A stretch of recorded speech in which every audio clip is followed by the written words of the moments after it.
નમસ્કાર. વેબિનારમાં જોડાયેલ દરેકનું સ્વાગત છે. આજે ગિરનારી મંડળનો 810મો વેબિનાર છે.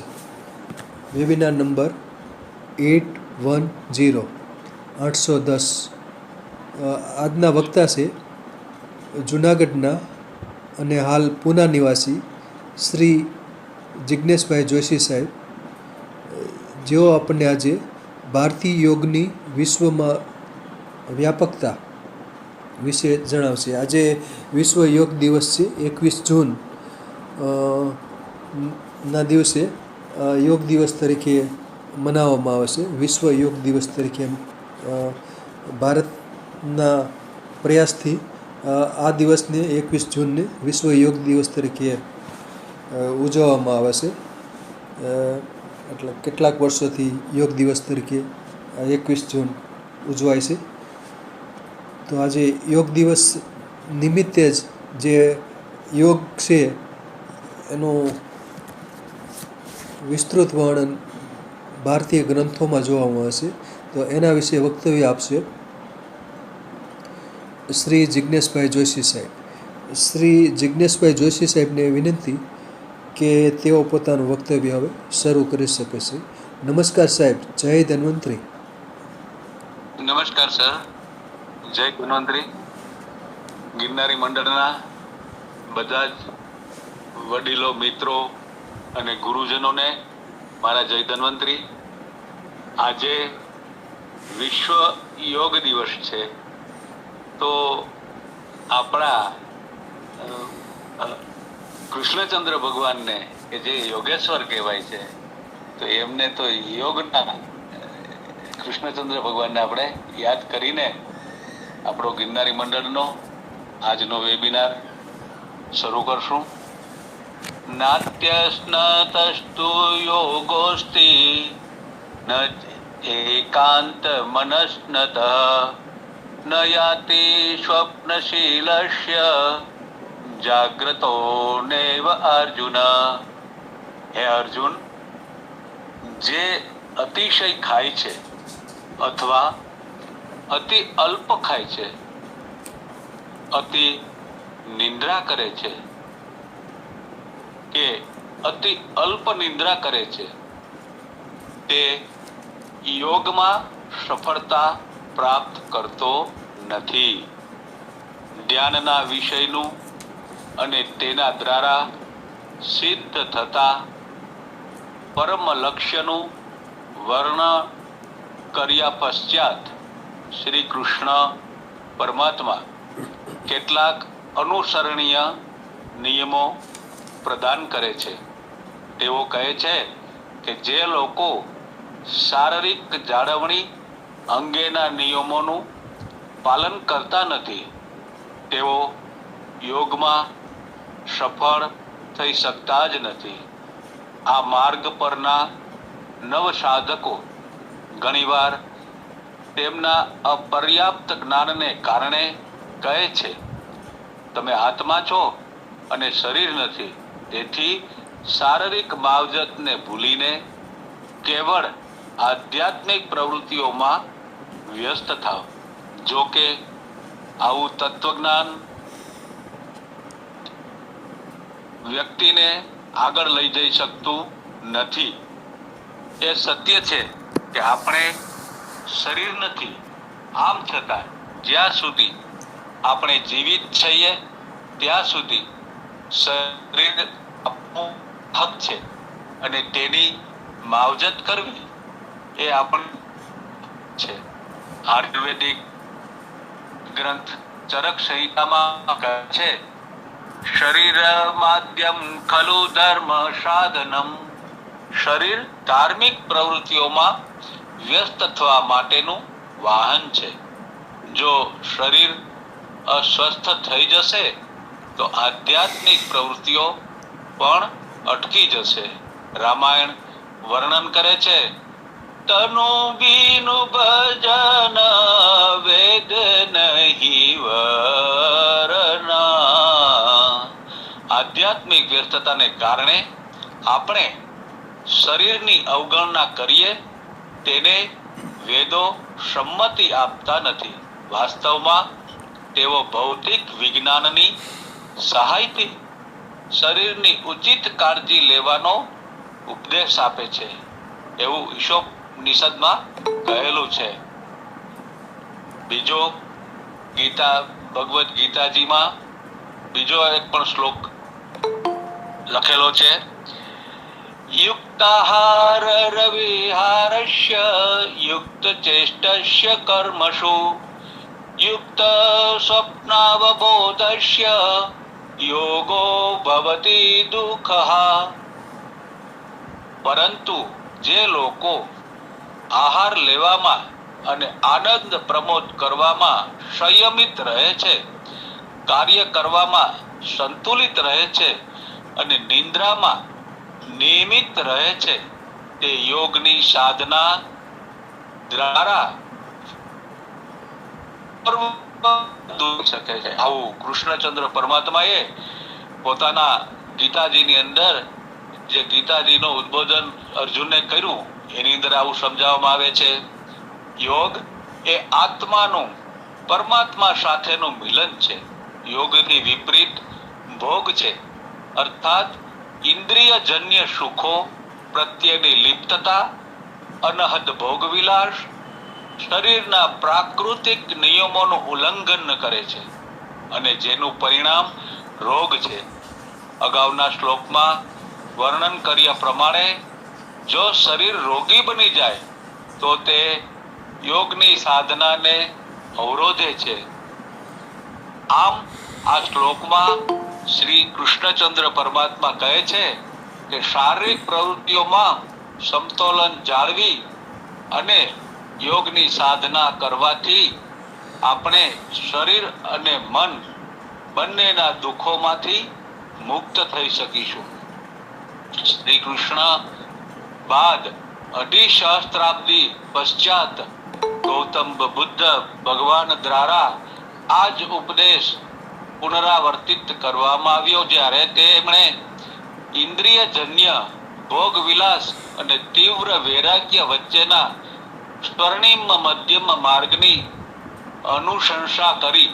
આ અંગે એક નાની એવી વાર્તા કહેવાય છે કે પ્રબુદ્ધા અવસ્થા પૂર્વે એક સમયે ગૌતમ બુદ્ધે અન્ન અને જળનો ત્યાગ કરી દીધો અને ધ્યાનમાં બેસી ગયા. જોકે થોડા દિવસો સુધી આ પ્રમાણે સાધના કર્યા પશ્ચાત પોષણના અભાવે તેઓ દુર્બળ થઈ ગયા અને તેમને ચક્કર આવવા લાગ્યા. ત્યારે તેમને પ્રતીત થયું કે તેમના મનને ધ્યાનમાં સ્થિર કરવું અસંભવ બની ગયું છે. તે સમયે ત્યાંથી કેટલીક ગ્રામીણ મહિલાઓ પસાર થઈ. તેમના માથા પર જળથી ભરેલા ઘડા હતા, જે તેઓ સમીપની નદીમાંથી ભરીને લાવી હતી અને તેઓ ગાયન ગાતી હતી. તે ગીતના શબ્દો આ પ્રમાણે હતા: તાનપુરા ગિટાર જેવું ભારતીય સંગીત વાદ્યના તારને કસીને બાંધો, પરંતુ એટલું કસીને ન બાંધો કે તાર તૂટી જાય. તેમના શબ્દો ગૌતમ બુદ્ધના કાનોમાં પ્રવેશ્યા અને તેમણે કહ્યું કે આ અશિક્ષિત ગ્રામીણ મહિલાઓ આવા જ્ઞાનયુક્ત શબ્દો ગાઈ રહી છે, તેમાં મનુષ્યો માટે સંદેશ છે. આપણે પણ આપણા શરીરને તપશ્ચર્યાની સાધના દ્વારા કસીને રાખવાનું છે, પરંતુ એટલી હદ સુધી નહીં કે શરીર નષ્ટ થઈ જાય.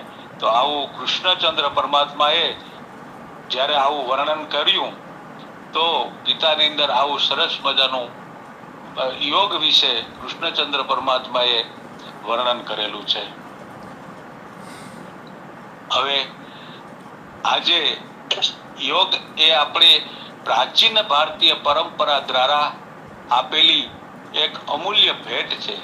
તેમાં મન અને શરીર, વિચાર અને ક્રિયા, સંયમ અને પરિપૂર્ણતા વચ્ચે રહેલી એકતા, મનુષ્ય અને પ્રકૃતિ મધ્યની સંવાદિતા તથા આરોગ્ય અને સુખાકારી તરફ એક શકલ્યવાદી અભિગમનો સમાવેશ થાય છે.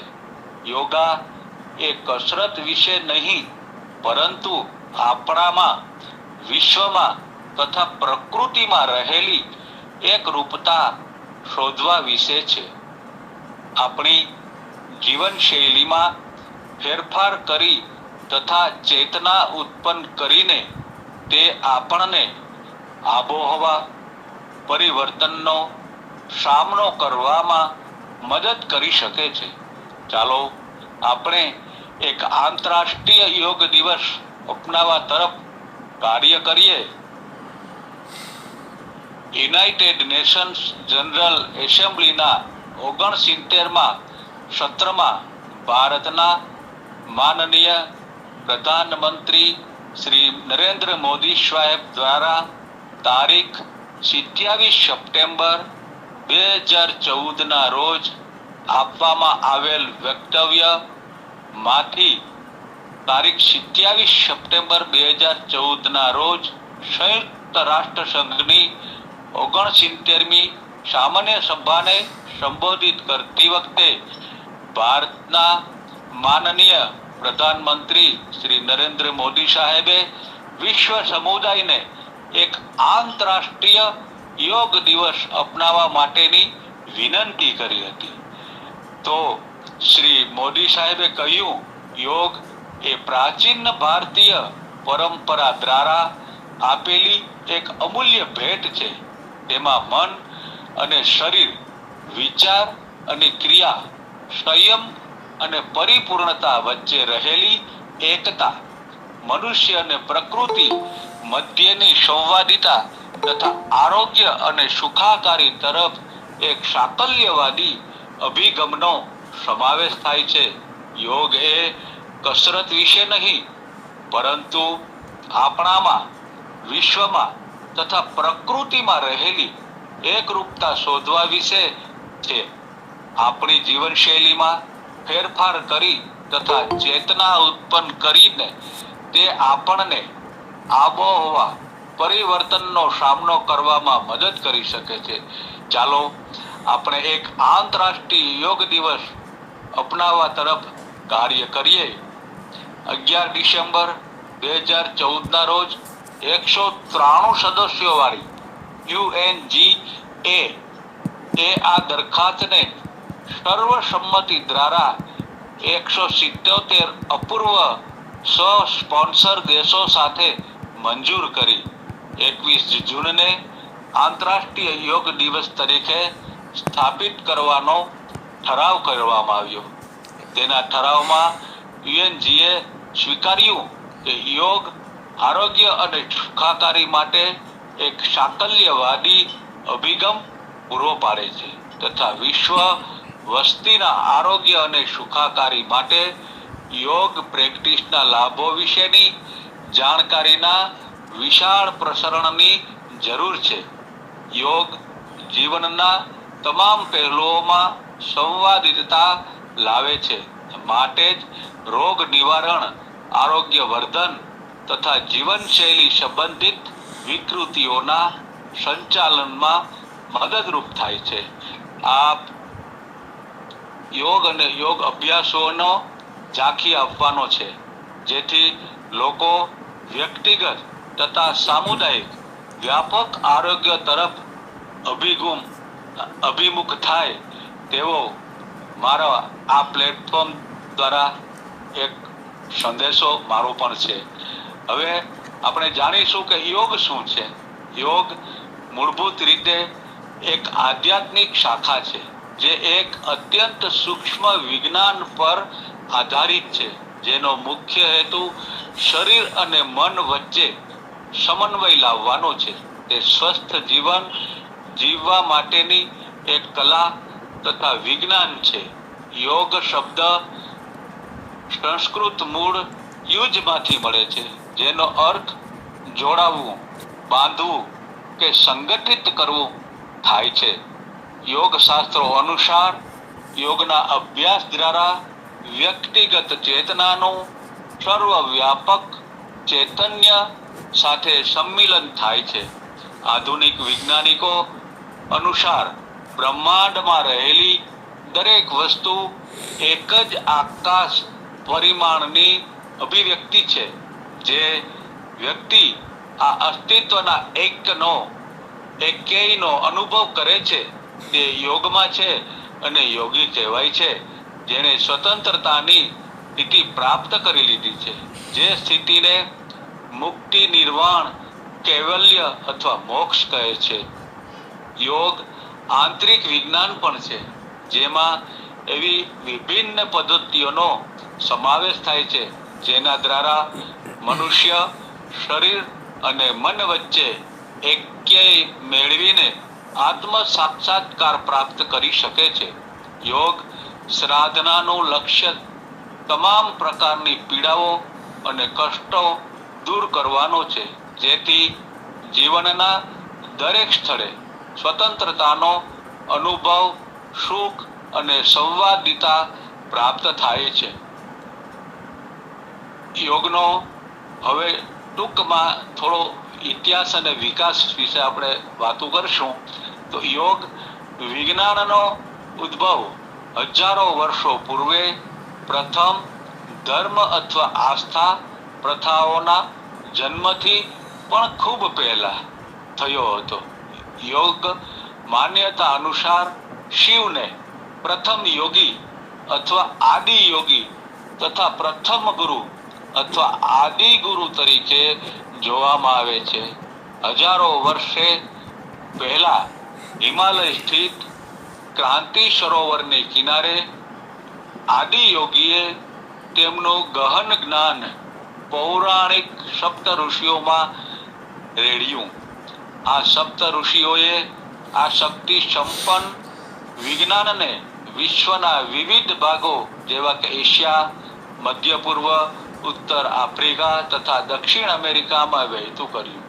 રસપ્રદ કે આધુનિક વિદ્વાનોએ સમગ્ર વિશ્વની સંસ્કૃતિઓ વચ્ચે રહેલી ગાઢ સમાનતા નોંધી છે અને એ વિશે આશ્ચર્ય વ્યક્ત કર્યું છે. જો કે યોગ પદ્ધતિની ભારતમાં જ સંપૂર્ણ અભિવ્યક્તિ શક્ય બની. સપ્ત ઋષિએ અગસ્ત્યએ સમગ્ર ભારતીય ઉપખંડમાં પ્રવાસ કરીને યોગ આધારિત જીવન માર્ગના હાર્દ આસપાસ આ સંસ્કૃતિની રચના કરી.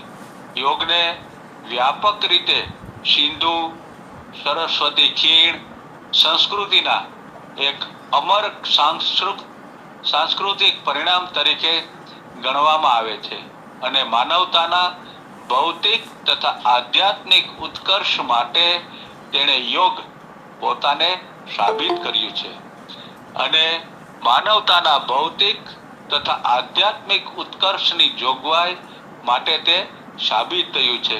સિંધુ સરસ્વતી ખીણ સંસ્કૃતિના પ્રાપ્ય અનેક અશ્મિભૂત અવશેષો અને મુદ્રાઓમાં યોગના નમૂનાઓ તથા યોગ સાધના કરતી પ્રતિમાઓ પ્રાચીન ભારતમાં યોગની ઉપસ્થિતિ સૂચવે છે.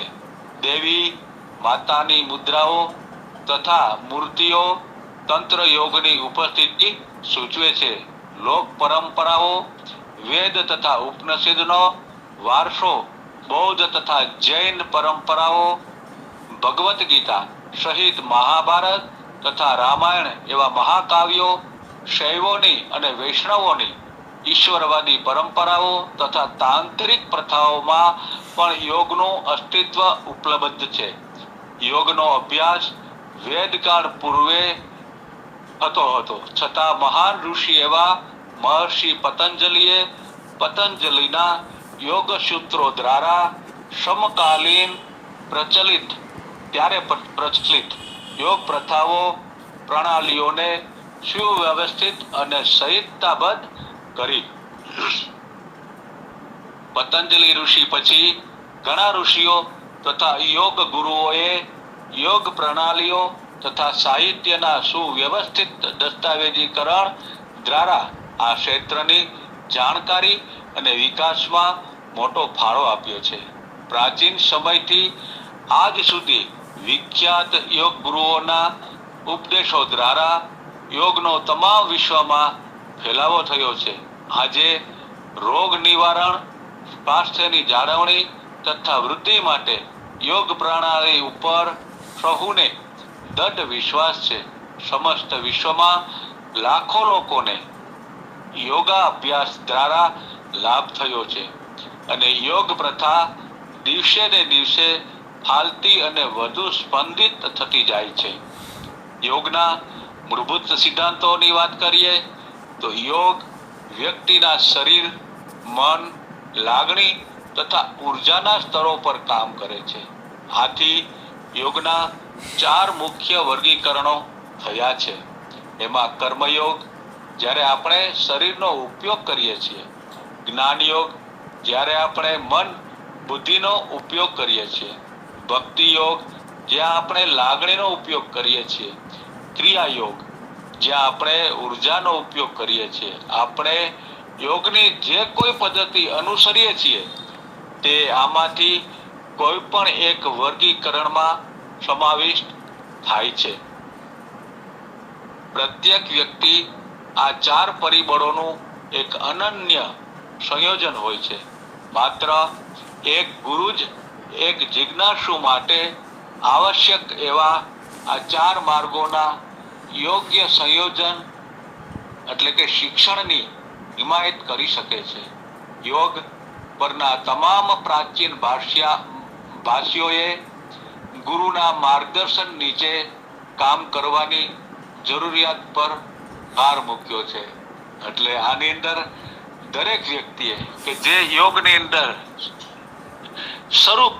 યોગ વિશે અથવા તો યોગ ધીરે ધીરે પોતાના આત્મબળથી જો કરવા માંગતા હોય તો જે વ્યક્તિ યોગ માર્ગની અંદર અથવા તો યોગા અભ્યાસની અંદર આગળ વધવા માંગતા હોય તો ગુરુ વગર આ અભ્યાસની અંદર આગળ ન જવું એવું ખુલ્લું કહેવામાં આવ્યું છે.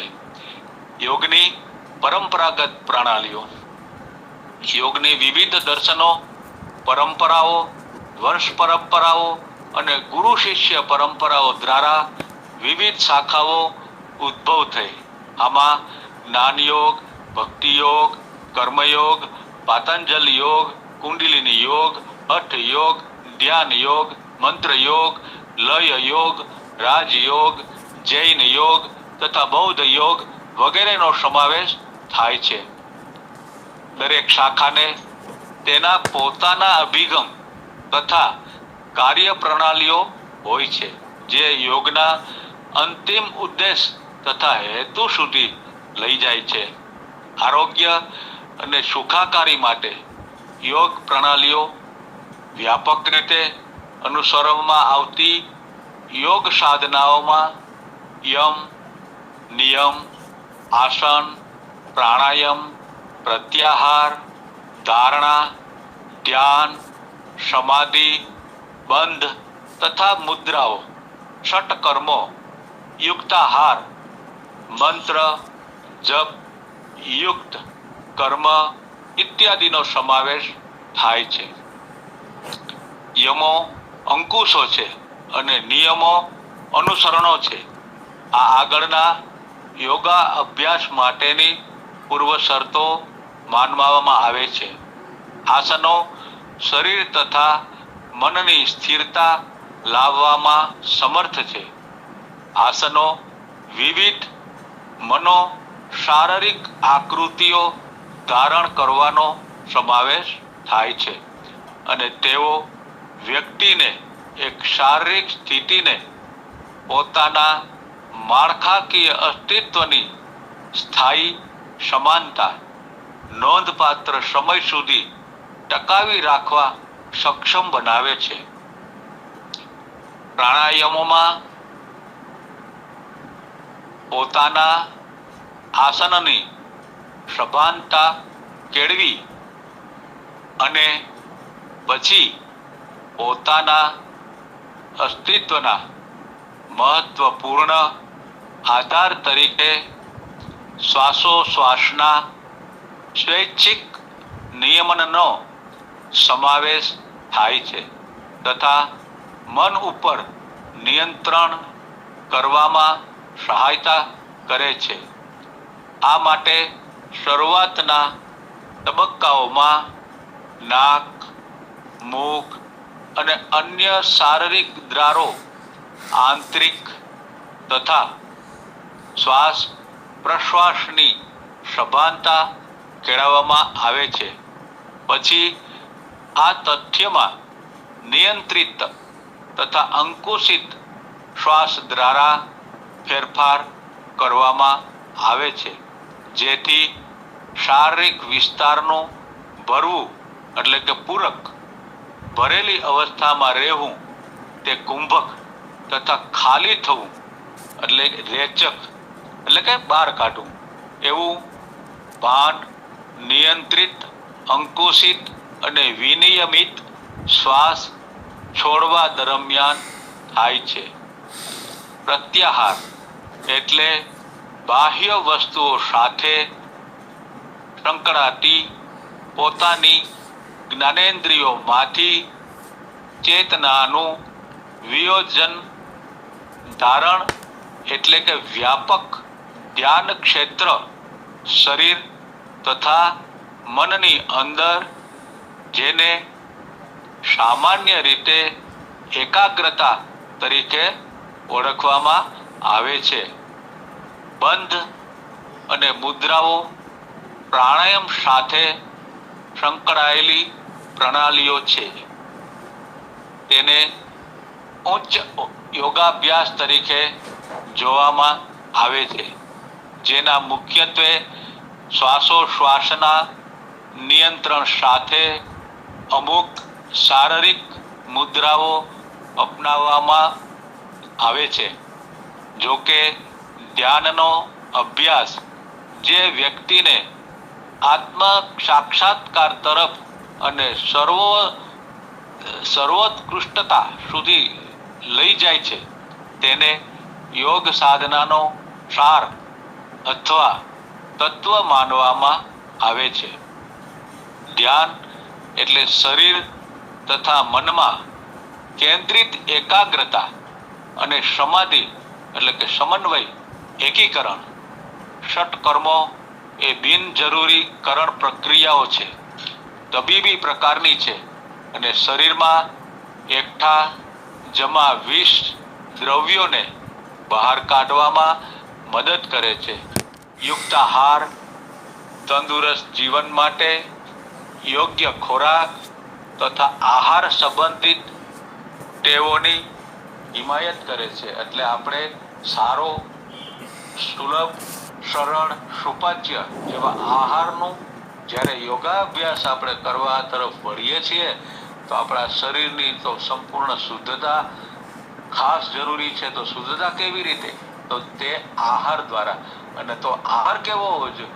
તો કે તે સુપાચ્ય, આપણા શરીરને યોગ્ય રીતે પચી જાય જે આહાર, રસ કસ એમાંથી બધો શોષાઈ જાય અને ખાલી ને ખાલી આહારનો જે ખરાબો કે જે મળ સ્વરૂપે નીકળે. અને તે પણ પ્રવૃત્તિ કેવી હોવી જોઈએ કે સવારના બ્રહ્મ મુહૂર્તની અંદર તમે ઉઠી જેવા તમે નિત્યકર્મ તરફ વળો તો તરત જ પેટનું શુદ્ધિકરણ થઈ જાય.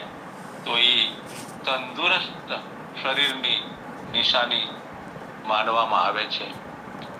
યોગ અભ્યાસ માટે એક સામાન્ય સૂચનો તો આસન, પ્રાણાયામના અભ્યાસ માટે એકાંત, નીરવ, પવિત્ર અને મનોહર સ્થાન પસંદ કરવું જોઈએ. જ્યાં વાયુની ગતિ તેજ હોય તેવા સ્થાનમાં બેસીને અભ્યાસ ન કરવો જોઈએ. જો બંધ ઓરડામાં અભ્યાસ કરવાનો હોય તો તાજી હવાની આવ જાવ માટે બારીઓ, બારણાઓ ખુલ્લા રાખવા જોઈએ. વાતાવરણને વધુ અનુકૂળ અને પ્રેરણાદાયી બનાવવા માટે અભ્યાસના સ્થાનમાં ઈષ્ટદેવ અથવા શ્રદ્ધેય ગુરુની છબી કે મૂર્તિ રાખી શકાય છે. વાતાવરણને પ્રફુલ્લિત બનાવવા માટે ધૂપ, દીપ અને સુગંધી પુષ્પોનો ઉપયોગ કરી શકાય છે. પરંતુ ધૂપ કે અગરબત્તીનો ધુમાડો ઓરડામાં ભરાય ન રહે તેની કાળજી રાખવી જોઈએ. ખાસ કરીને અગરબત્તી એ આપણી પરંપરાઓમાં આવતી વસ્તુ નથી, છતાં અત્યારના માનવ જીવનની અંદર અગરબત્તી વણાઈ ગઈ છે. હકીકતે આપણા ઋષિમુનિઓ દ્વારા પ્રાચીન કાળની અંદર ધૂપ જ કરવામાં આવતો હતો. એમાં પુષ્પના ધૂપ, પત્રોના ધૂપ, મૂળના ધૂપ, ગંધના ધૂપ, પછી પદાર્થના ધૂપ, તો એવા ઘણા બધા પ્રકારોના ધૂપ કરવામાં આવતા અને એ ધૂપનું પણ એક અલગ મહાત્મ્ય હોય છે. એવું ઋષિમુનિઓ પોતાના અમૂલ્ય એવા ગ્રંથોની અંદર આપણી ભારતીય સંસ્કૃતિને અર્પણ કરતા ગયા છે. તો ધૂપ પણ આખું અલગ વસ્તુ છે અને અગરબત્તી છે એ અત્યારની માણસોએ અપનાવી લીધેલી સુગંધિત દ્રવ્ય કે જે ભગવાન માટે અગરબત્તી કરીએ તો શક્ય હોય ત્યાં સુધી ધૂપ કરવાની વાત આવે છે.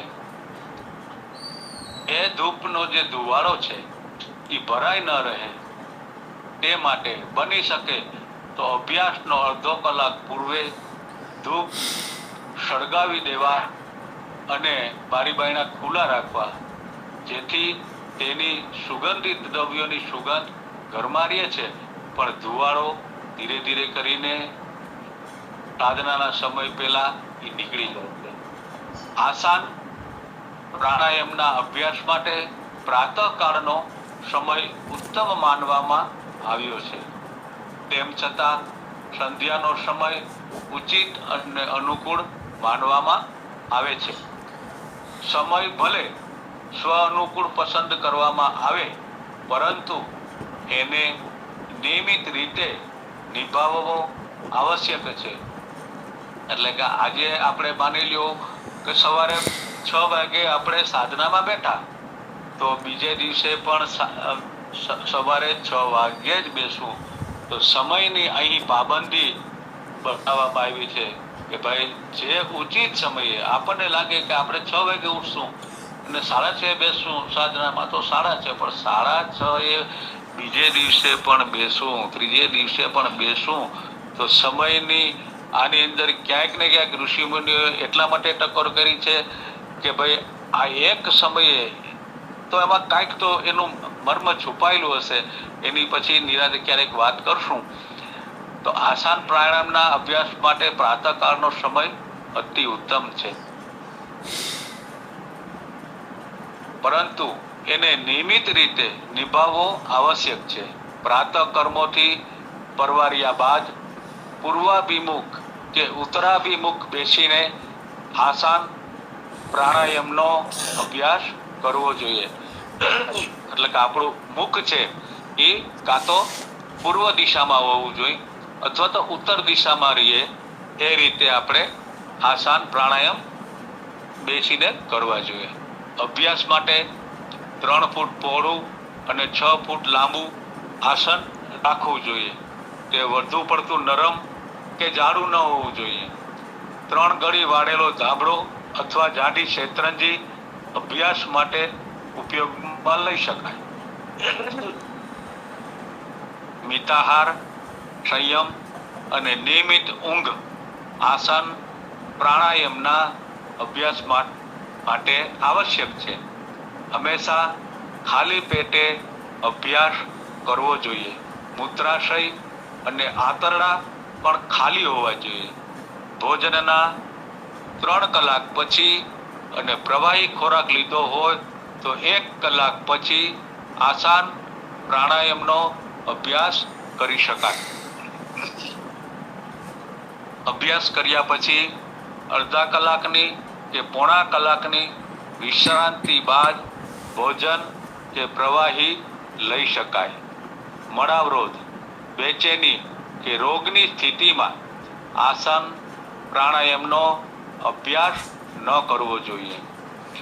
બહેનોની ગર્ભાવસ્થા દરમિયાન અને પ્રસૂતિ બાદ તબીબ અને નિષ્ણાત યોગ ચિકિત્સકની સલાહ મુજબ આસન પ્રાણાયામનો અભ્યાસ કરી શકાય, પરંતુ માસિક ધર્મના 4 થી 6 દિવસ અભ્યાસ ન કરવો જોઈએ. આસન પ્રાણાયામના અભ્યાસ દરમિયાન વસ્ત્રો પહોળા, ઢીલા અને ઓછા પહેરવા જોઈએ, જેથી મુક્ત રીતે હલનચલન થઈ શકે. અભ્યાસ દરમિયાન પસીનો થાય તો સ્વચ્છ વસ્ત્ર અથવા રૂમાલથી લૂછી નાખવો જોઈએ. અભ્યાસ પૂરો કર્યા પછી લગભગ 20-30 મિનિટ પછી સહેજ હુંફાળા પાણીથી સ્નાન કરવું જોઈએ. ભોજન પણ તુરંત બાદ ન કરવું, ઓછામાં ઓછો 30 મિનિટ બાદ કરી શકાય છે. યોગાસનોના અભ્યાસ માટે વિશેષ સૂચનો કે અભ્યાસની શરૂઆત ઈષ્ટદેવ અથવા ગુરુદેવનું સ્મરણ કરી પ્રાર્થનાથી કરવું જોઈએ. આસનોનો અભ્યાસ શ્વાસના વિશિષ્ટ ક્રમ અનુસાર વિધિમાં દર્શાવ્યા મુજબ કરવો જોઈએ. ખોટી ઉતાવળ ન કરવી જોઈએ. ઉતાવળ અથવા બળજબરી કરવાથી શરીરને નુકસાન થવાની પૂરી સંભાવના રહેલી છે. સામાન્ય રીતે યોગાસનોના અભ્યાસ દરમિયાન આંખો બંધ રાખવી જોઈએ. આંખો બંધ હોય ત્યારે પણ વિધિમાં દર્શાવ્યા મુજબ દ્રષ્ટિને સ્થિર કરવા પ્રયત્ન કરવો જોઈએ. કેટલાક આસનોમાં આંખ ખુલ્લી રાખવાની પણ સૂચના હશે. તે આસનોમાં સમતોલન જાળવવાનું હોય તેમાં જો દ્રષ્ટિ બંધ રાખવાની સૂચના હોય તો પણ શરૂઆતમાં અભ્યાસ દરમિયાન દ્રષ્ટિ ખુલ્લી રાખી શકાય, જેથી સમતોલન ગુમાવી પડી જવાનો ભય ન રહે. અભ્યાસ દરમિયાન ચોક્કસ સમય અને નિયમિતતા જાળવવા જોઈએ. અભ્યાસ પૂરો કર્યા પછી થોડી મિનિટ સુધી શવાસનમાં, એટલે કે આપણે જેમ પથારીમાં સૂઈએ છીએ તો એ રીતે શવાસનની અંદર પથારીમાં સૂઈએ છતાં તો એ રીતે સૂઈ જવાનું. પગ છે એ 30 ડિગ્રી સુધી ખુલ્લા રાખવાના, હાથને પણ 30 ડિગ્રી સુધી ખુલ્લા રાખવાના અને ધીમાં શ્વાસ લેતું રહેવાનું અને એવી રીતે થોડી મિનિટ શવાસનમાં પડ્યું રહેવાનું અને એવી રીતે આરામ કરવો. એનાથી થાક પણ દૂર થાય છે. અભ્યાસ શાંતિપાઠ કરીને પૂર્ણ કરવો જોઈએ. યોગ વિષયક પારિભાષિક શબ્દો. યોગનો અભ્યાસ કરતા પૂર્વે કેટલાક પારિભાષિક શબ્દો સમજવા જોઈએ. એવા શબ્દો અને તેમના અર્થો આપણે વાતો કરીશું. તો પૂરક, વાતાવરણમાંથી વાયુ ફેફસામાં ભરવાની ક્રિયા, એટલે કે શ્વાસને ધીમે ધીમે ધીમે કરીને ફેફસાની અંદર ભરવાનો છે, તેને પૂરક કહેવામાં આવે છે. રેચક, ફેફસામાં ભરેલો વાયુ બહાર કાઢવાની ક્રિયા, જેને આપણે ઉચ્છ્વાસ કહીએ છીએ, તે રેચક. પછી આવે છે કુંભક, શ્વાસોશ્વાસની ગતિને અટકાવી વાયુ રોકવાની ક્રિયાને કુંભક કહેવામાં આવે છે. આંતરકુંભક, પૂરકને અંતે ફેફસામાં વાયુને રોકી રાખવાની ક્રિયા. પૂરકના અંતે, જો આમાં કીધું છે પૂરકના અંતે, તો કે પૂરકનો અંત કયો?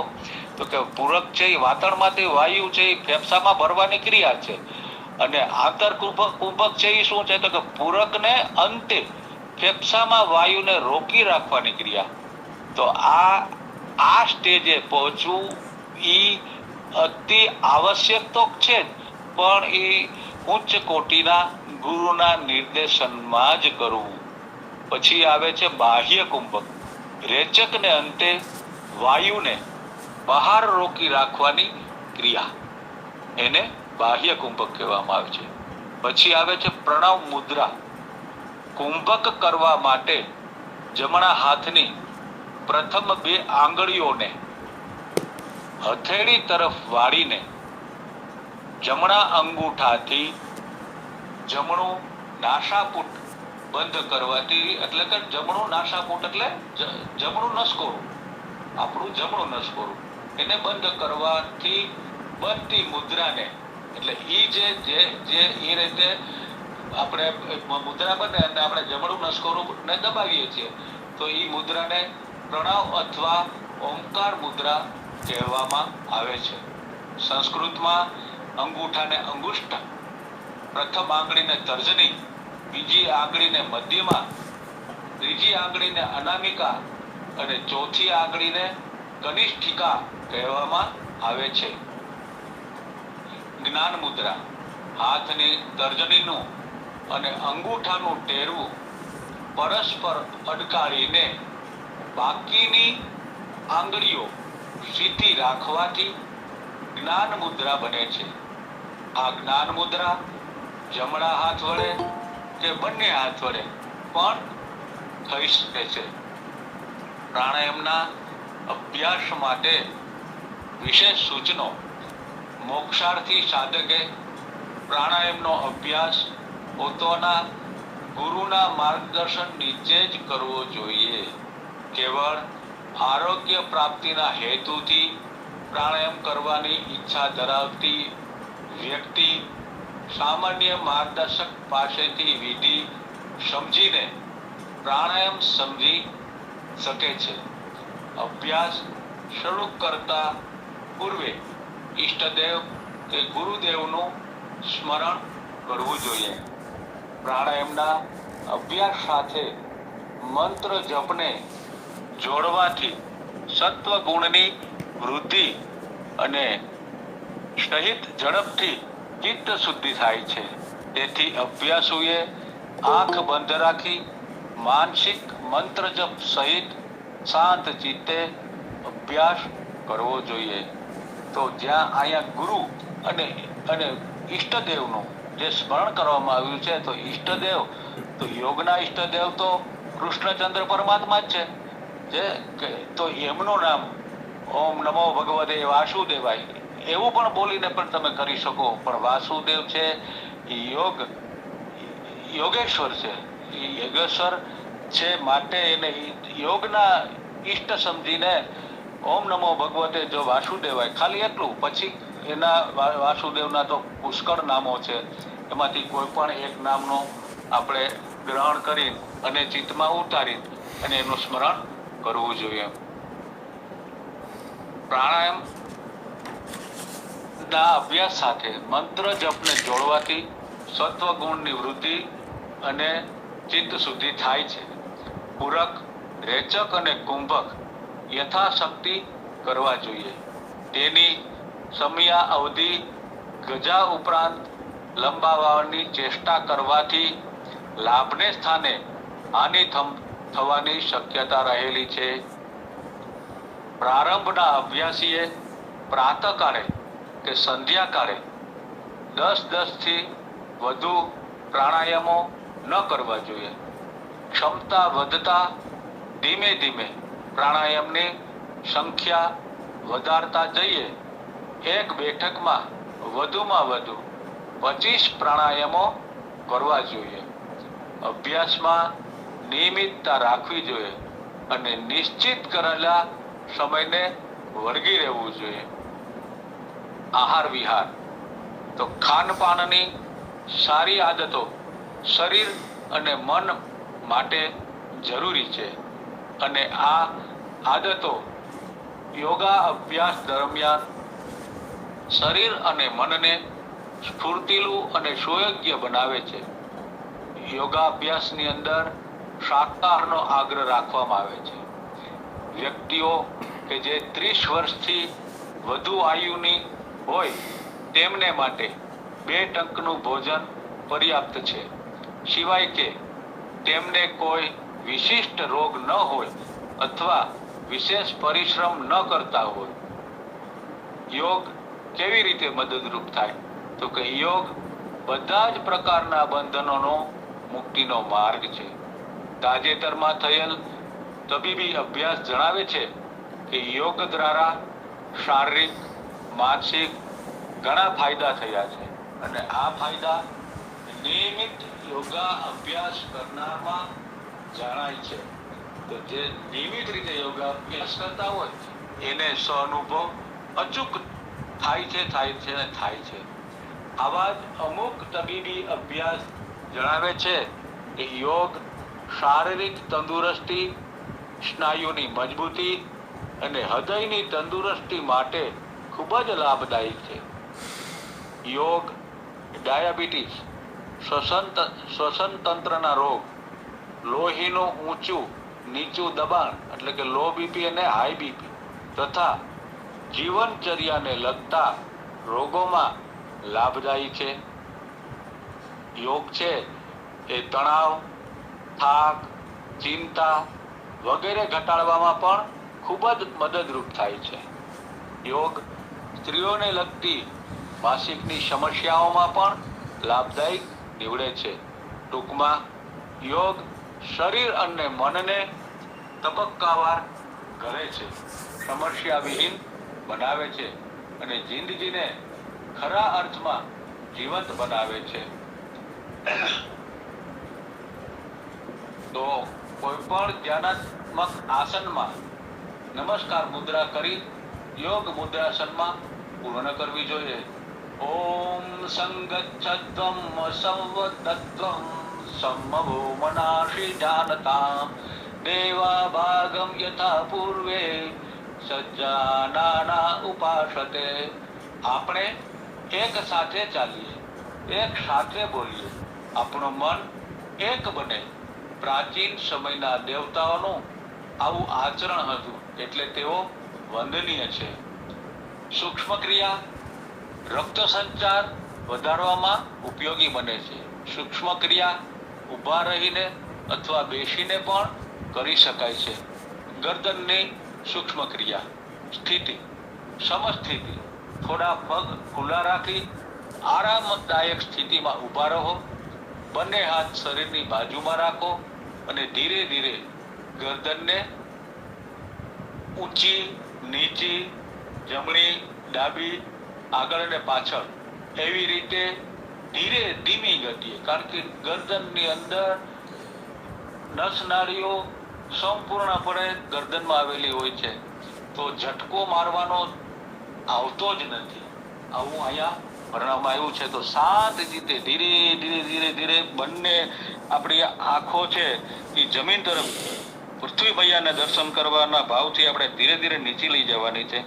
એ જ રીતે ધીરે ધીરે પાછું અધર કરી અને ધીરે ધીરે કરીને પાછળ, બરોબર પાછળ જેટલું ખેંચી શકાય એટલું ખેંચવાની છે.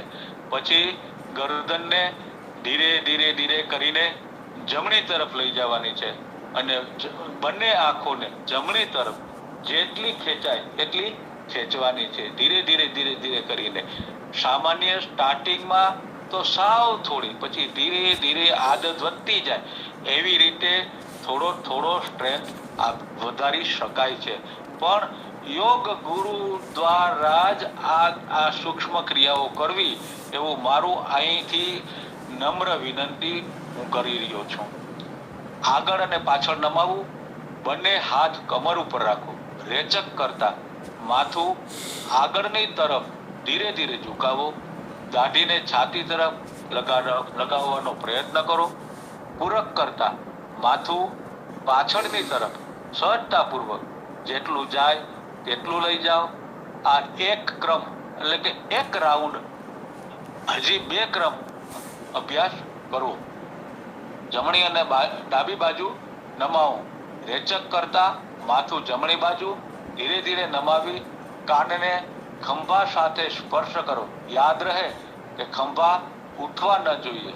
ખંભો જે આપણો છે એ જે તે પોઝિશનમાં જોવો જોઈએ, પણ આપણું માથું છે ધીરે ધીરે કરીને જમણી બાજુ વાળવાનું છે. એવી જ રીતે ડાબી બાજુ વાળવાનું છે, પણ સાવ શાંતિથી. આજે નાઈડું તો કે આજે ખંભો ઊંચો કરીને દાડી દીધો, એમ ના ચાલે. ધીરે ધીરે કરીને જેમ સ્નાયુની સ્થિતિ સ્થાપકતાની અંદર સુધારો આવશે યોગા અભ્યાસ દરમિયાન, તો ધીરે ધીરે તમારું માથું ખંભાને અડી જશે. આવું અહીં ઋષિમુનિએ પોતાના ગ્રંથની અંદર વિવરણ આપેલું છે. તો સૂચના: માથું જેટલું વાળી શકો તેટલું જ વાળો, વધુ શ્રમ ના આપવો. ગરદન ફરતે તણાવ અને સાંધા તથા સ્નાયુઓને શિથિલ થતા અનુભવો. આ અભ્યાસ ખુરશીમાં બેસીને પણ કરી શકાય છે. જે વ્યક્તિને ખુરશીમાં બેસીને કરી શકાય છે એવું લખેલું છે, પણ સ્પાઇનલ કોડ 90 ડિગ્રી, એટલે કે આપણે એકદમ ટટ્ટાર બેસવાનું છે, કે આમ વળીને બેસવાનું નથી, બેસવાનું. એકદમ ટટ્ટાર બેસીને પછી આ ખુરશીમાં બેસી શકવાની અનુમતિ છે. જે વ્યક્તિને ગરદનમાં દુખાવો હોય તેમણે ધ્યાનથી અભ્યાસ કરવો. ખાસ કરીને માથું જ્યારે પાછળ જાય, વયસ્ક અથવા તો અને પ્રૌઢ વ્યક્તિઓએ ગ્રીવ વેદના અને ઉચ્ચ રક્ત દબાણ વાળા લોકોએ આનો અભ્યાસ ન કરવો જોઈએ. આવું ચોખ્ખું ઋષિમુનિઓ શાસ્ત્રોકારે લખેલું છે. કમરની સૂક્ષ્મ ક્રિયા: સ્થિતિ તો કે સમસ્થિતિ. રીત તો કે બંને પગ વચ્ચે 2-3 ફૂટ જેટલું અંતર રાખો. આ બંને હાથ ખંભાને સમાંતર સીધા ગોઠવો અને હથેળી જમીન તરફ રાખવી. રેચક કરતા શરીરને ડાબી બાજુ ઘુમાવો, જમણી હથેળી ડાબા ખભા પર અને ડાબો હાથ પાછળથી ઘુમાવીને જમણી બાજુ કમર પાસે રાખવો. પૂરક કરતા પાછા મૂળ સ્થિતિમાં આવો. રેચક કરતા શરીરને જમણી બાજુ ઘુમાવો, ડાબી હથેળી જમણા ખભા પર અને જમણો હાથ પાછળથી ઘુમાવીને ડાબી બાજુ કમર ઉપર રાખવો. આ એક ક્રમ, એક રાઉન્ડ પૂરો થયેલો ગણાય તેવા 2 ક્રમ કરવા જોઈએ. સૂચના તો કે શ્વસન છે એ ધીરે કરવું. કદાચ આપણને શ્રમ પડે તો શ્વાસોશ્વાસ વધે, તો અહીંયા આ વસ્તુ ધીમે રહીને શવાસનમાં આવીને આરામ મુદ્રામાં ચાલ્યું જવું અને બીજે દિવસે પાછી જે પ્રક્રિયા જ્યાંથી મૂકી હોય ત્યાંથી પાછી કરવી. જેમ આપણું શરીર એનું પોતાની લચીલાપણું પાછું નહીં મેળવે, કારણ કે આપણે આપણી આદતોને કારણે શરીરના દરેક જોઈન્ટને, દરેક અવયવોને આપણે બગાડી નાખ્યા છે. એમાં ખાનપાન, એસી, પોચા ગાડલામાં સૂવું, આવી એવી બધી ખરાબ આદતોથી ભરેલું આપણું આ શરીર છે. એ મેદથી, પછી ક્લેદથી, બધી રીતે આપણે એવું ઠાસ ભરી દીધું છે કે એની પોતાની જે લચીલાપણું છે એ ચાલ્યું ગયું છે. તમને યાદ હશે કે તમે નાના હશો અને શાળાની અંદર જ્યારે પીટીનો પીરિયડ હોય તો આ પીટી કરાવતા, તો પીટીની અંદર આપણા શરીર એકદમ વળતું, તો ભાઈ સૂર્ય નમસ્કાર કરતા હોય તો કે 2 અંગૂઠાને 2 હાથેથી પકડવાના હોય, તો ત્યારે આરામથી પકડાઈ જતા હતા. અત્યારે શા માટે નથી પકડાતા?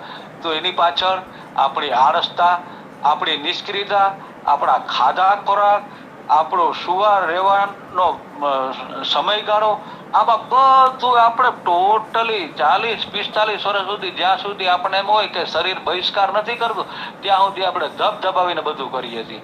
જેવા 40-45 વર્ષનો સમય પાકે, શરીર ધીરે ધીરે નબળું પડે અને પછી જે કાંઈ પણ આપણને થોડું એના બધા એના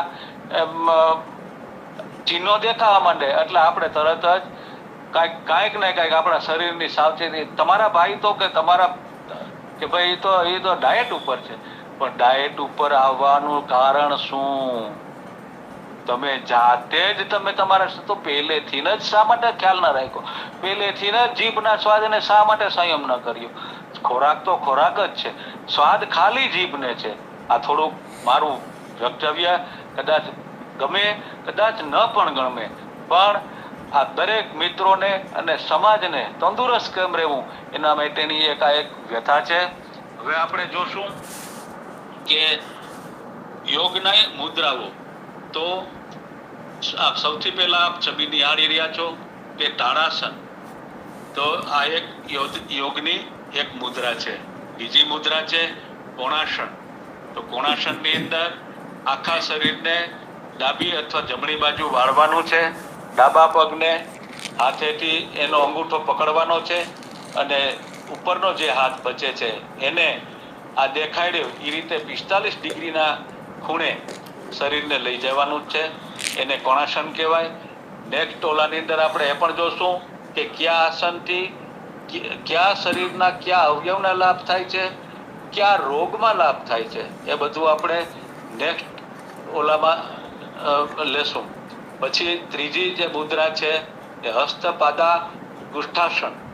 તો સીધું ટટ્ટાર શરીરને રાખીને ઊભું રાખીને એક પગ અધર કરીને બીજો હાથથી ઈ પગનો અંગૂઠો પકડવાનો છે અને બીજો હાથ છે તે કમરની અંદર આપ જોઈ રહ્યા છો તે રીતે રાખવાનો છે. તો આ જે મુદ્રા થાય છે તે હસ્તપાદા ગુષ્ઠાસન નામથી ઓળખાય છે. તે પછીની મુદ્રા છે ઉત્કટાસન.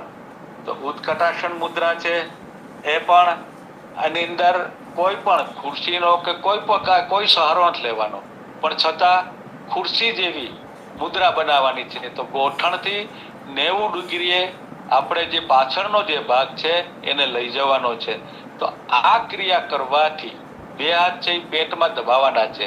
તો સવારની જે પ્રવૃત્તિઓ છે તે આરામથી એનું નિષ્કાશન થાય છે. તે પછી આ ઉત્કટાસનની બીજી મુદ્રા છે. તે પછી આવે છે પાદાગુષ્ઠાસન. તો આપ જોઈ શકો છો કે આખા શરીરને એક પગના આંગળા ઉપર આ રીતે પગ બેવડો વારવાનો છે અને બીજો પગ છે તે ગોઠણની ઉપર ચડાવવાનો છે અને બંને હાથ છે એમાંથી એક હાથ અને બીજો હાથ બંને હાથ છે તે પેડુના ભાગની અંદર રાખવાના છે. આ મુદ્રા પણ શરીરના ડાયરેક્ટ મગજની અંદર જે કાંઈ પણ અમુક અવયવો જે માની લો કે નસની અંદર તકલીફ હોય અથવા તો હાથની તકલીફ હોય એના હિસાબે ચક્કર આવતા હોય, બેચેન રહેતી હોય, તો આ આસન છે અતિ ઉત્તમ ગણવામાં આવે છે. તે પછી આવે છે પાદ હસ્તાસન.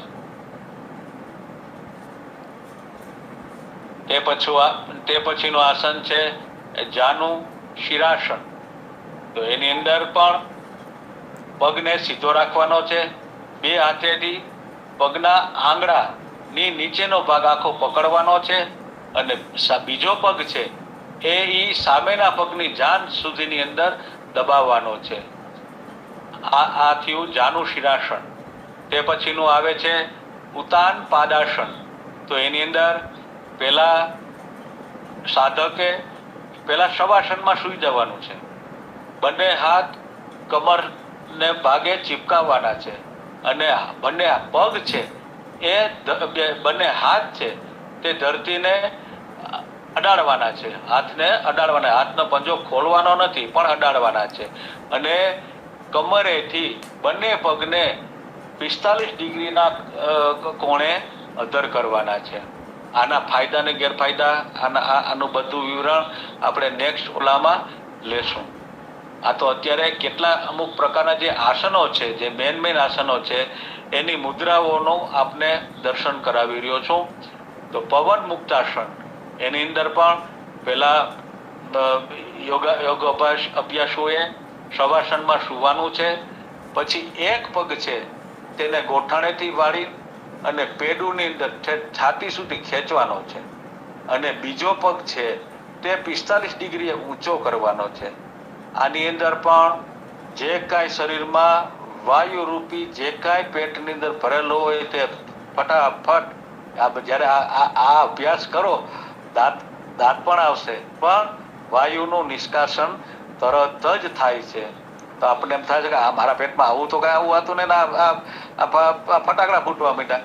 પણ આ આસન કરવાથી પેટના સ્નાયુઓ એકદમ સ્નિગ્ધ બને છે. આંતરડાઓ એકદમ હલનચલનમાં આવી જાય છે કારણ કે એની સ્થિતિસ્થાપકતા ગુમાવી દીધી હોય. તો જેથી કરી અને અંદરનો રહેલો એકઠો થયેલો બગાડ રૂપી વાયુ જે જમા થયો છે એનું તરત જ નિષ્કાશન થાય છે. સર્વાંગાસન જેને આપણે હલાસન પણ કહી શકીએ છીએ, જેને પણ આપ આ મુદ્રા દ્વારા જોઈ શકો છો. પણ આ સર્વાંગાસન છે એ યોગ ગુરુ વગર ન કરવો. કર્ણ પીડા નાશન. જો આમાં લખેલું છે કે કર્ણની પીડાનો નાશ થાય. આમ તો એના જે આ આસન છે એની અંદર નામ પણ આવી જાય છે, અને એ નામ છે એ પર્ટિક્યુલર કઈ વસ્તુ ઉપર કામ કરે છે એ પણ આમાં આવી જાય છે. તો આ કર્ણ પીડાસન તે પણ ગુરુ વગર ન કરવું, ગુરુના માર્ગદર્શન નીચે જ કરવું. પછી ઉર્ધ્વ સર્વાંગાસન, તો આની અંદર પણ પહેલા શવાસન ની અંદર સુવાનું છે, પછી કમરને જેટલી અધ્ધર થાય એટલી, આની અંદર 90 ડિગ્રી દેખાડેલી છે, તો ગરદન અને પગને તળિયા એ બેનું તમે જો જુઓ તો, અને બંને હાથ તો એ 90 ડિગ્રી ઉપર વળેલા છે. અને પછી એ કર્યા પછી એ બંને પગની અંદર 45 ડિગ્રીનો લય આપવાનો છે. આને કહેવાય છે ઉર્ધ્વ સર્વાંગાસન. પણ આ પણ યોગ ગુરુ સિવાય ન કરવું. પછી આવે છે શીર્ષાસન. તો શીર્ષાસન તો લગભગ બધાને ખબર જ હશે, પણ શીર્ષાસન પણ યોગ ગુરુ સિવાય ન કરવો ને ન કરવો. નકર આપણી માથાની જે નસો છે, જે સ્પાઇનલ કોર્ડની નસો છે, જે એકદમ મૃદુ હોય છે, એકદમ મૃદુ એટલે એકદમ મૃદુ, સારું થવાનું એક કોર રહ્યું પણ ખરાબ થતા સહેજે વાર ન લાગે. તો યોગ ગુરુ વગર આ આસન ન કરવું એવું મારું અહીંથી બધાને નમ્ર વિનંતી છે. પછી આવે છે સિદ્ધાસન. આ કરી શકાય, આને કરી શકાય. તમે આ સિદ્ધાસન ની અંદર બેહીન તમે આ રીતે બેસીને અને તમે કપાલભાતિ કરી શકો, અનુલોમ વિલોમ કરી શકો. તો આ સિદ્ધાસન ની અંદર કરી શકાય, આ નિર્દોષ છે. પછી આવે છે પદ્માસન. આને પણ કરી શકાય. પછી ઉર્ધ્વ પદ્માસન, જ્યાં ગરદનનો વાત આવે ત્યાં ગુરુ વગર ન કરવું ને ન કરવું. પછી આવે છે કુકુટાસન, જે કુકડા જેવો આકાર થઈ જાય, મનુષ્યનો કુકડા જેવો આકાર થઈ જાય. તો આ છે કુકુટાસન. આ તમે ઘરે કરી શકો, પણ થોડી સાવચેતી રાખવી જરૂરી છે. કારણ કે હાથની બંને હથેળીના જોઈન્ટ ઉપર આખા શરીરનો વજન આવી જાય છે. તો જરા પણ જો ભૂલ થાય અને ગોથું ખવાઈ જાય તો કાંડાના હાડકાની અંદર ફ્રેક્ચર થવાની કે તૂટવાની સંપૂર્ણ ઓલી રહેલી છે કે ભાંગે. કારણ કે આખો વજન છે આપણું, માની લ્યો કે 60 કિલો 70 કિલો 80 કિલો જે કઈ વજન છે એ સીધે તો ખાલી હાડકાના આપણા હથેળીના જોઈન્ટ ઉપર આવી જાય છે. પછી આવે છે ગર્ભાસન. જ્યારે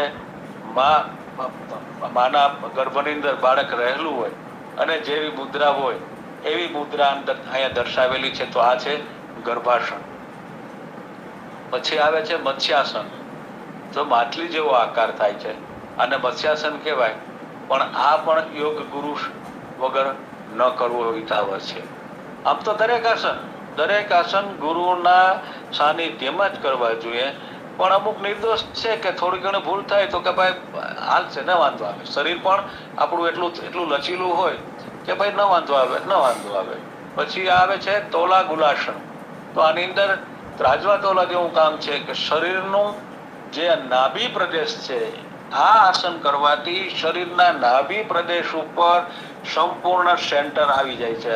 આ રીતે આસન યોગ્ય ગુરુની જોડે જો કરવામાં આવે તો નાભી છે એ આપણું કેન્દ્ર બની જાય છે, અને આ માથું અને પગ ગોઠણનો ભાગ છે એ બંને ત્રાજવા જેવું કામકાજ કરે છે. અને આ આસન કરવાથી શરીરને બહુ જ ફાયદાકારક છે આ આસન.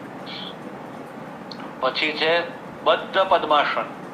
આ પણ ગુરુની આજ્ઞાથી કરી શકાય છે, અને આ પણ સારું અને શ્રેષ્ઠ છે. બકરાસન. જો અહીંયા માણસની મુદ્રા કેવી છે આપ જોઈ શકો છો. તો આ આસન પણ કરી શકાય છે.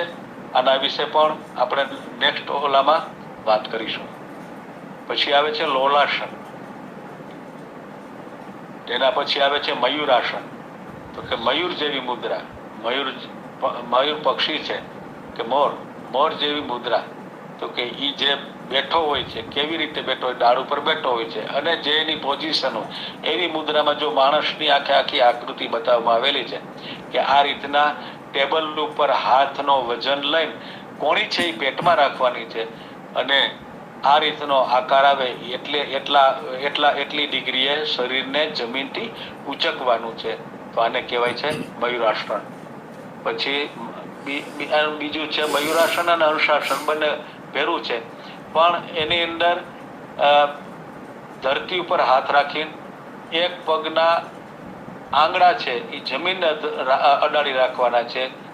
છાતી અને ખંભાનો ભાગ, છાતી અધર રહેવી જોઈએ, ખંભાનો ભાગ જમીનને ટચ થાય, ગરદન છે એ જમીનથી અધર થવી જોઈએ, અને બીજો પગ છે તે પણ જમીનથી અધર થવો જોઈએ. એવી રીતે આ હંસાસન મુદ્રા કહેવામાં આવે છે. પછી ઉત્તિષ્ઠ પદ્માસન, આ પણ એક સારું આસન ગણવામાં આવે છે. શલ્ભાસન, આ પણ કરી શકાય, અને આને પણ આપણા વ્યાયામના જે કાંઈ આપણો ચાર્ટ હોય તેની અંદર આને સમાવી શકાય છે. ચક્રાસનને પણ સમાવી શકાય છે. તો આ બધા અલગ અલગ આસનો છે, જે મેન આસનો છે એના આપને ફોટા દ્વારા દર્શન કરવામાં આવ્યા છે. અસ્તુ. જય ધન્વંતરી.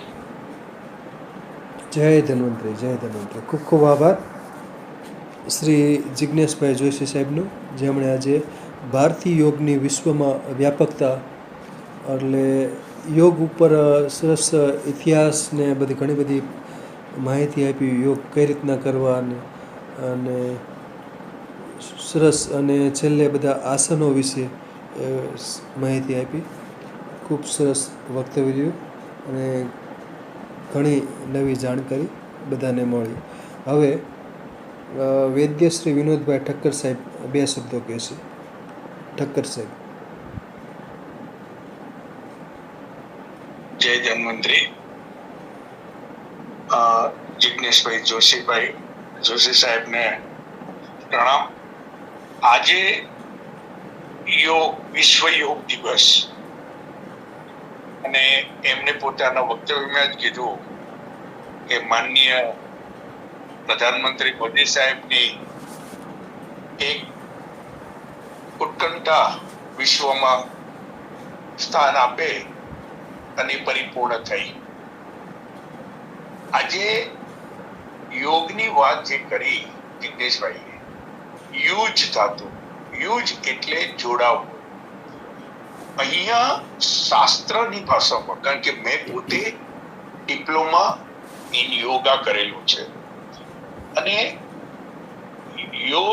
યુજ ધાતુથી બનેલો શબ્દ આપણે સામાન્ય ભાષામાં એનું પૂર્ણ રૂપે અર્થઘટન નથી સમજી શકતા. જોડાવું, અહીંયા વાત આત્મા સાથે એકાકાર કરી મનની સ્થિરતા લાવવા માટેની જે કઈ પ્રક્રિયા કરાય એને યોગ શબ્દ સાથે જોડાય. યોગના અનેક પ્રકારો બતાવ્યા છે.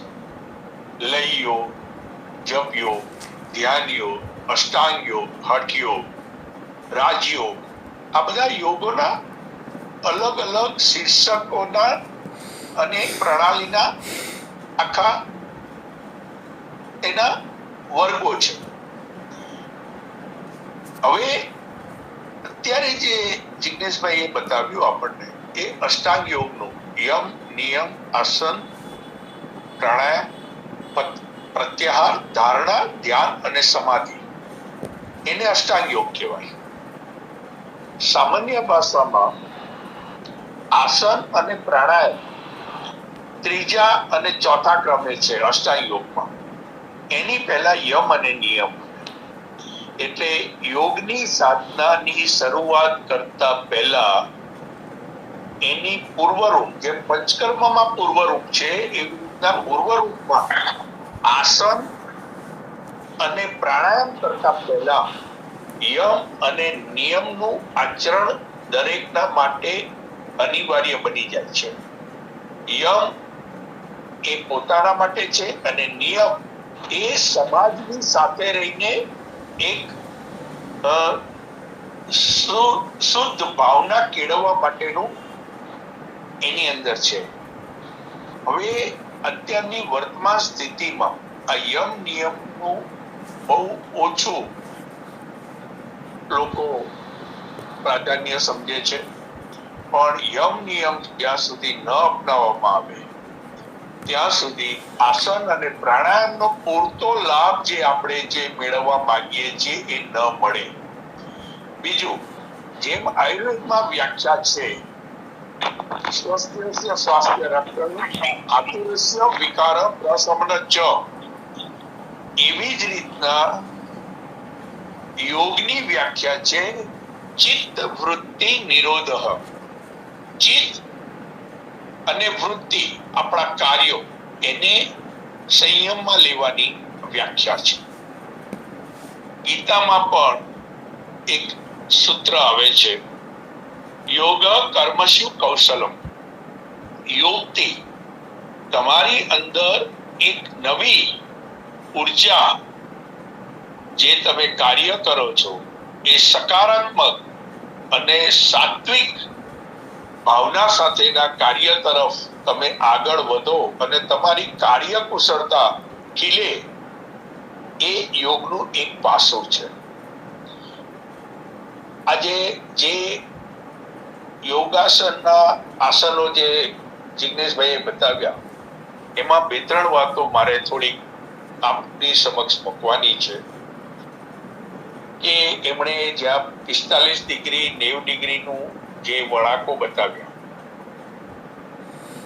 એક બહુ સ્પષ્ટ વાત, આપણી શરીરની ક્ષમતા સમજીને ધીમે ધીમે કોઈ યોગ્ય યોગ ગુરુ પાસેથી શીખી અને ધીમે ધીમે એ તરફ આગળ વધવું જોઈએ. કારણ કે આની અસર રક્તાભિસરણ સાથે જોડાયેલી છે. એટલે જો આમાં ક્યાંક ભૂલ થઈ જાય, અને જે એમણે એક સરસ શબ્દ આપણે યોગની પ્રક્રિયાની વાત કરી, તો પૂરક, સ્તંભક અને રેચક, આ પણ લયબદ્ધ રીતે કરવાનું હોય છે. બોડીના મુવમેન્ટ સાથે લયબદ્ધ રીતે કરવાનું હોય છે. જો એમાં ક્યાંક શરત ચૂકથી ભૂલ થાય તો ક્યાંક એના વિપરીત પરિણામ જોવા મળી શકે. બીજી એક વાત બહુ સ્પષ્ટ છે, એમણે બહુ ચેતવણી રૂપે કે આપણા બધાના સુખાકારી માટે કીધી, કે જે અઘરા આસનો છે, બોડીનું સંતુલન જ્યારે એક વિશિષ્ટ અંગ સાથે કરવાનું હોય, એવા આસનોનો પ્રયત્ન બને ત્યાં સુધી યોગ અભ્યાસની એક સ્થિતિ ને પહોંચ્યા પછી જ કરવો જોઈએ. મુદ્રાની વાત આવી, તો મુદ્રાની સાથે મારે એટલું જ કહેવાનું છે કે સામાન્ય રીતે મુદ્રા અને બંધ, મુદ્રા જે 5 એમને જે કીધું, અગ્નિ, અંગૂઠો, તર્જની, મધ્યમા, અનામિકા અને કનિષ્ઠા, એ 5 આપણા જે શરીરના 5 તત્વો છે, પૃથ્વી, અગ્નિ, જલ તત્વ અને વાયુ, એ 5 આંગળીનો એની સાથે સંબંધ છે. અને અંગૂઠો એ અગ્નિ છે. યોગની અંદર અંગૂઠાના સ્પર્શ વિવિધ આંગળીઓ સાથે કરી અને વિવિધ પ્રકારની મુદ્રાઓ બને છે. સાથે થોડોક મારે વિસ્તારથી એટલા માટે કે મારો વિષય રહ્યો છે, અને ક્યાંક કોઈને ઉત્સાહ થાય કે હું આ કરવાનું ચાલુ કરું ને એમાં ક્યાંક ભૂલ ન થાય, એ હેતુથી થોડુંક હું વિસ્તારથી સમજાવી રહ્યો છું. એવી જ રીતના જ્યાં જ્યાં બોડીના વળાંકો છે, હાથ પગના, જેમ આપણે 3 બંધ છે, મૂળ બંધ, ઉડિયાન બંધ અને જાલંધર બંધ, એમ જ્યારે આપણે બોડીના વળાંકોની અંદર સાધામાંથી જે વળાંક લઈએ છીએ, એ બંધની એક સ્થિતિ ઊભી કરે છે. ત્યાં રક્ત પ્રવાહ હળવો થાય છે, અને જે અંગ મુક્ત હોય છે ત્યાંનું રક્ત પરિભ્રમણ સંચરણ વધી જાય છે. એટલે એને પણ બહુ જ લયબદ્ધ રીતે આપણે કરવાનું હોય છે. એટલે યોગ આપણે માનીએ કે આસન સરળ છે, પણ એવું નથી. જ્યારે તમે બોડીના અમુક અંગોને વળાંક આપો, તમે જુઓ ક્યાંક હાથને આખા વારેલા છે, ક્યાંક પગને આખા વારેલા છે, ક્યાંક પગને નહીં પણ ડોક ઉપર આખા શરીરનું વજન લેવામાં આવ્યું છે. તો એ રમણ જે તે અંગને વિશેષ રીતે મળે એ હેતુથી આટલા આમ 84 આસન કહેવાયા છે. પણ 84 ના બધા ન કરી શકીએ, પણ જે સર્વસામાન્ય જે કહેવાય ચક્રાસન, તાડાસન, પદ્માસન, આવા અને દરેક આસન પછી બધા જ આસન જે આપણને કરવાનું મન થાય ને કરી શકીએ, એ પછી શવાસન અવશ્ય કરવું જોઈએ. કારણ કે તમે બોડીનું રક્ત પરિભ્રમણ વધાર્યું, એને પાછું નોર્મલ કરવા માટે શવાસન કરવું અનિવાર્ય હોય છે. જો શવાસન કર્યા વગર તમે પ્રવૃત્તિમાં લાગી જાઓ તો રક્ત પરિભ્રમણ સંસ્થા ઉપર એની અસર અવશ્ય જોવા મળે. આટલું કઈ વિરામ લઈશ. જય ધન્વંતરી. જય ધન્વંતરી, જય ધન્વંતરી. ખૂબ ખૂબ આભાર ઠક્કર સાહેબ. પૂરક ઘણી માહિતી આપી. સરસ, ખૂબ સરસ વક્તવ્ય રહ્યું. અને યોગ દિવસ, વિશ્વ યોગ દિવસ નિમિત્તે જિજ્ઞેશભાઈ જોશીએ સરસ માહિતી આપી યોગ વિશે. આભાર. સરસ.